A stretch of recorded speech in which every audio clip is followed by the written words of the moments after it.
Bonjour, dans cette vidéo je vous parle de la nouvelle lune qui aura lieu le 14 décembre 2020 et des quelques jours de lunaison qui vont suivre. En cette fin d'année difficile pour nous tous, l'actualité sanitaire évolue avec la promesse d'un vaccin qui devrait contribuer à arranger les choses, ce qui serait conforme à un changement annoncé par les astres. Je vous en parle dans ces prochaines minutes.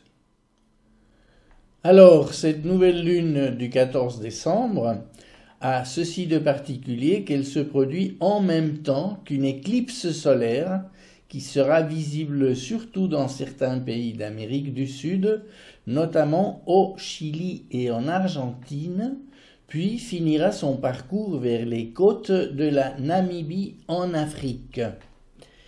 Vous le savez sûrement, toute éclipse se produit quand le Soleil et la Lune se trouvent proches des nœuds lunaires et il se trouve que cette nouvelle lune se produit dans l'axe Sagittaire-Gémeaux, tout comme l'était la pleine lune du 30 novembre dernier. Donc cette nouvelle lune va nous rappeler cette ambiance de la pleine lune précédente. Mais pas seulement elle. Les nœuds lunaires ont un mouvement rétrograde et parcourent chaque signe en 1 année et demie environ. Par conséquent, si là, maintenant, ils sont à environ 20 degrés de cet axe, ils vont rester toute l'année 2021 dans ces deux signes pour mettre leur dynamique au devant de la scène. Le nœud sud véhicule l'expérience acquise dans le passé et le nord nous parle de l'évolution future en miroir de ce passé et on va dire en transformation de ce passé.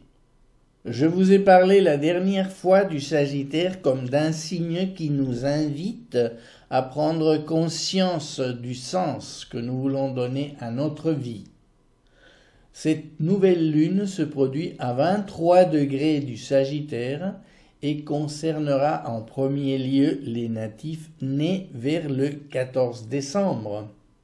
Mais en général, le troisième décan du Sagittaire y sera particulièrement sensible, tout comme le troisième décan des signes en harmonie, Balance et Verseau, le Bélier et le Lion.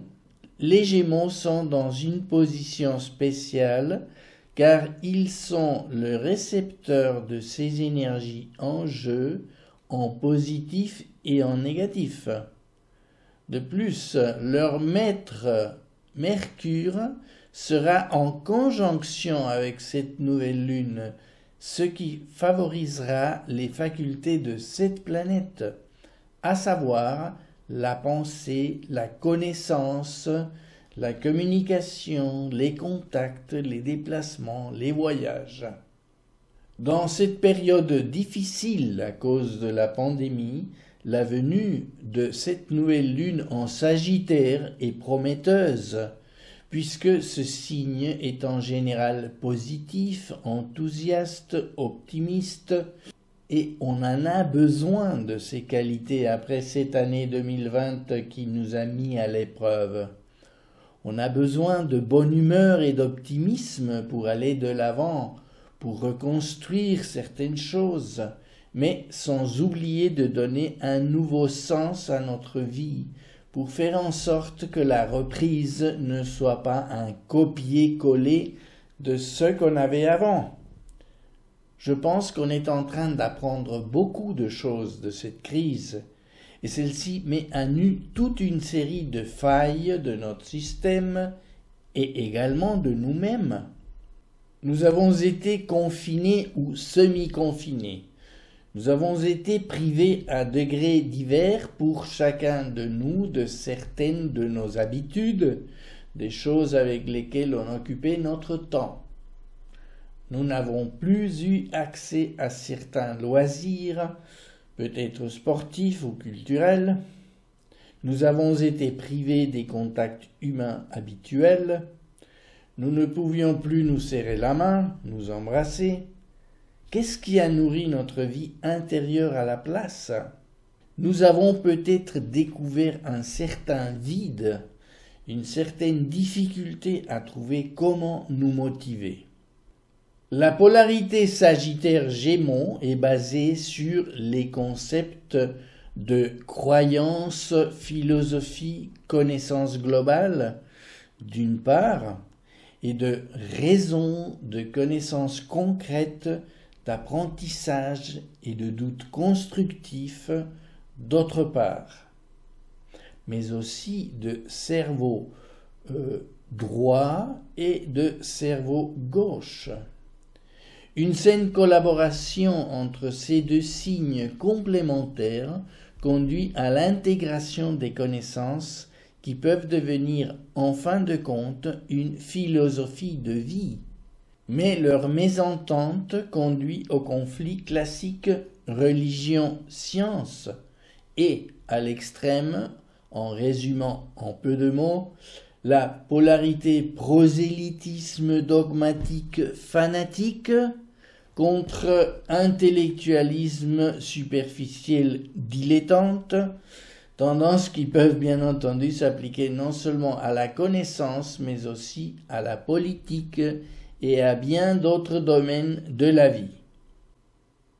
La configuration de cette nouvelle lune met en relief cette dialectique d'une part parce que la conjonction Soleil-Lune est en carré de Neptune qui est en Poisson, mais c'est ici un facteur justement d'intransigeance de type, on va dire, religieux ou dogmatique, et on voit bien que dans ces temps actuels, il y a comme un conflit entre ceux qui se laissent inspirer et guider par ce que disent les autorités, le gouvernement, etc.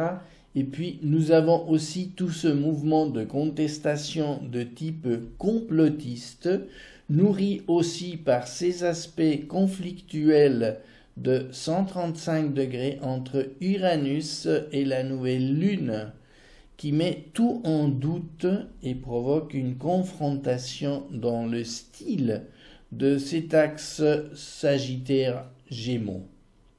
D'un autre côté, nous avons la contestation énergique, voire agressive, qui est véhiculée par ce carré qui est en train de se former pour devenir exact le 23 décembre entre Mars et Pluton. Mars est en Bélier, son signe, et par conséquent l'astre est sûr de sa force, je dirais individuelle ou individualiste, et Pluton est dans le signe du Capricorne qui représente le pouvoir établi, les directives qui viennent d'en haut. On sent très bien que cette tension est grandissante à l'approche des fêtes de Noël, mais elle pourrait avoir d'autres significations plus politiques, notamment aux USA, où le président en exercice refuse de céder le pouvoir, ce qui pourrait conduire à de la violence dans les semaines qui suivent. Espérons que ça ne sera pas le cas. Mais on a donc comme une contradiction entre d'un côté une tension, une agressivité représentée par ce carré, et d'un autre côté la nécessité de trouver du sens, de garder son optimisme et de voir l'avenir de manière positive en y mettant ses énergies positives représentées par ce trigone de la nouvelle lune en Sagittaire et ce Mars en Bélier. La venue de Vénus en Sagittaire le 15 décembre va renforcer le pôle Sagittaire, et là, je crois que l'énergie peut pencher du côté des sentiments, de la joie, de la convivialité et du partage que l'on ressent aux alentours de Noël, nourri par ce besoin de lumière qui est tout à fait dans les cordes de ce signe du Sagittaire et qui nourrit notre foi en le genre humain. Bien sûr, les natifs du Sagittaire qui auront Vénus conjointe à leur soleil natal à un moment ou à un autre de ce parcours vont avoir probablement une période plus agréable jusqu'au 8 janvier. Les choses paraîtront plus faciles et votre sensibilité artistique augmentera avec une possible meilleure entente avec vos amis, votre partenaire, et si vous vous laissez inspirer par la planète de la séduction, vous ferez plus attention à votre apparence. Surtout que Vénus sera en bon rapport avec Saturne et Jupiter, qui seront sur le point de passer dans le signe du Verseau, ce qui sera chose faite respectivement le 17 et le 19 décembre. Ce changement de signe sera très important puisque la conjonction de ces deux planètes avec Pluton en Capricorne a bien marqué l'année 2020 avec la crise que l'on sait.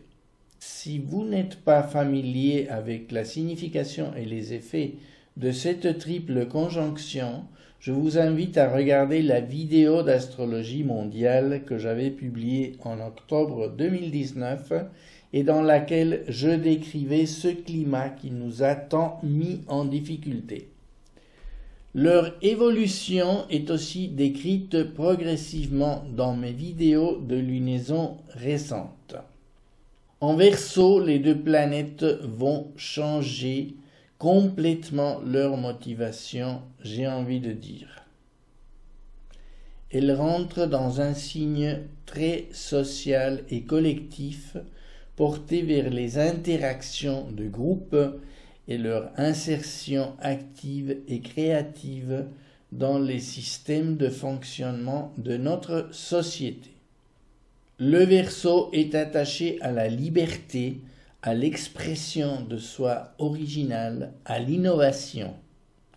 Saturne et Jupiter vont être les vecteurs de changements profonds dans notre société que nous verrons se déployer dans les années à venir.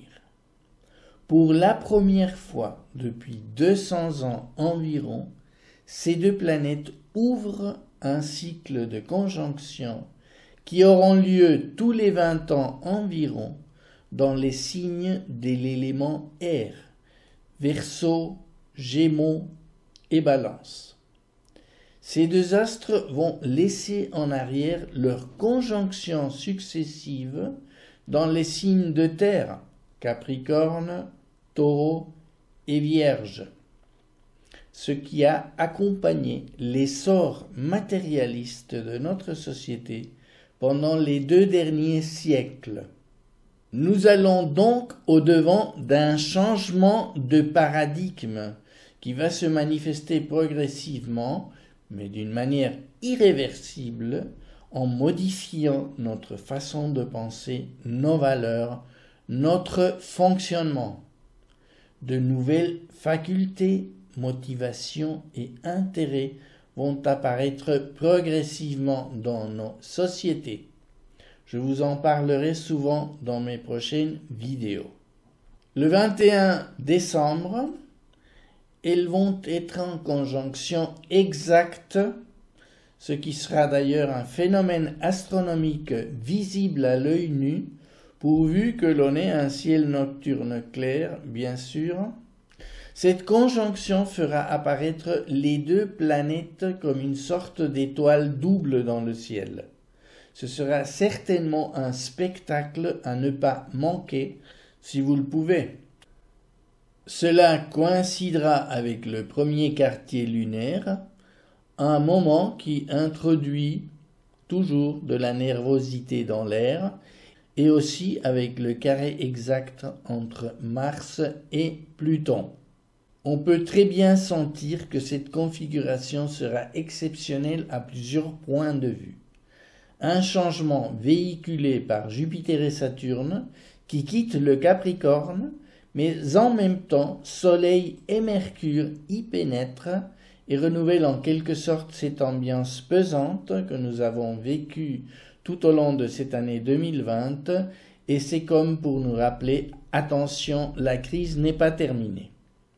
C'est encore la parole au gouvernement qui nous guide, qui nous dit ce que nous devons faire dans le cadre de cette pandémie, mais aussi qui devra de plus en plus composer avec la grave crise économique qui s'annonce pour 2021. Le carré de Mars à Pluton étant exact, il nous confirmera que tout cela se passera dans une certaine agressivité et il sera le prélude à la conjonction de cette planète avec Uranus en début janvier 2021.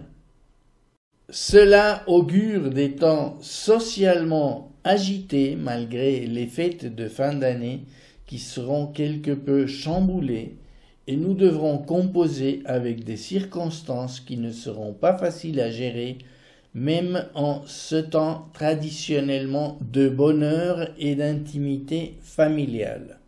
Dans ce contexte, nous arriverons le 30 décembre à la pleine lune dans l'axe Capricorne-Cancer. Je vous en parlerai à ma prochaine vidéo. D'ici là, prenez bien soin de vous. En vous souhaitant un bon début de fête de fin d'année, je vous remercie de votre intérêt pour mon travail, vous dis au revoir et à bientôt.